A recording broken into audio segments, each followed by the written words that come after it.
In today's world, conversations about equality and fairness have come to the forefront of society.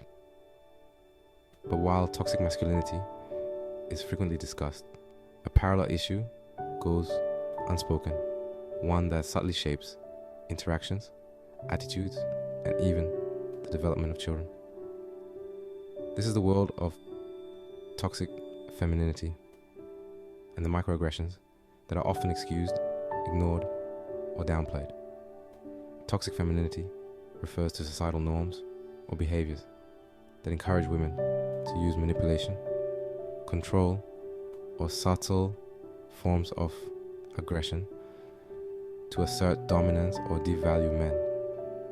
While toxic masculinity is often overt, toxic femininity can be much more covert and passive-aggressive, often disguised as humor or concern. These comments, often dismissed as jokes, represent microaggressions, small, everyday insults or demeaning behaviors directed at men.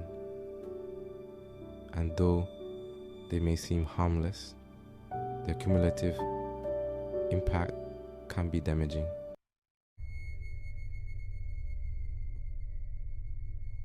Microaggressions, like the concept of man flu or the stereotype that men are incapable of multitasking, just to name a few, might seem trivial, but they erode respect for men in subtle ways. These remarks diminish men's struggles and reinforce negative stereotypes that affect how both men and women see masculinity. These types of interactions can create an environment where men feel undervalued, ridiculed, and dismissed. Over time, this can have serious consequences, not only for men themselves, but also for the way children view the role of man in society.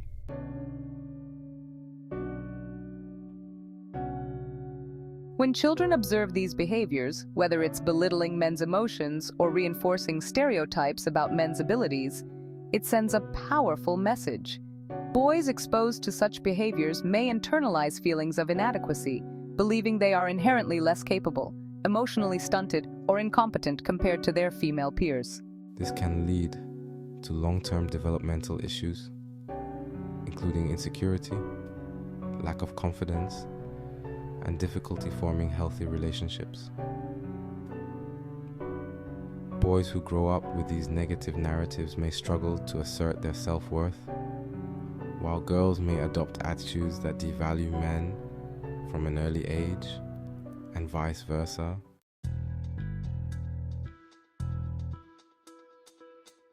Microaggressions and toxic behaviors don't just affect boys. All children not subscribing to being male, female, non-boundary, etc. are also at risk of being indoctrinated into seeing men as lesser individuals, reinforcing harmful biases that can persist into adulthood. When girls grow up hearing that men are emotionally unavailable or incapable of multitasking, it not only shapes their perceptions of men, but it also creates unrealistic expectations. This can lead to strained relationships and an inability to recognize the value that different perspectives bring.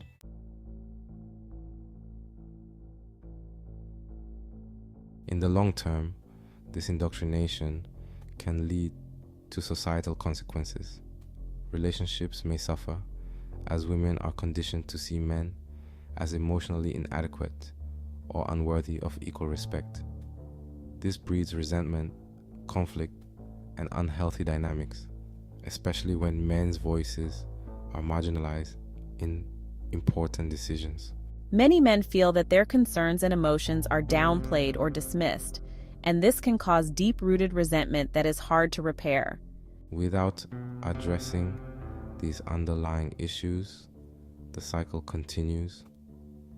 These attitudes can pass down through generations, affecting how children perceive and interact with the opposite gender.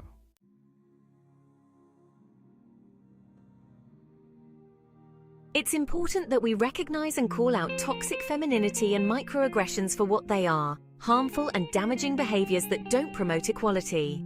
We need to encourage both men and women to engage in open, honest dialogue about gender roles and expectations. Breaking the cycle starts with education, teaching children from a young age that both boys and girls have equal value, that emotional expression is not tied to gender, and that respect must be mutual.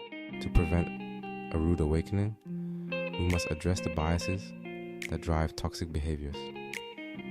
By fostering respect and understanding between genders, we can build a society where both men and women feel valued and respected for their unique contributions.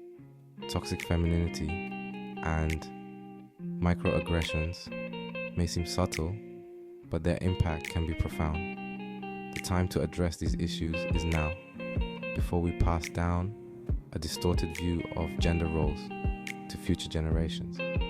Only through awareness, conversation, and mutual respect can we ensure a society where everyone, regardless of gender, feels heard, valued, and respected.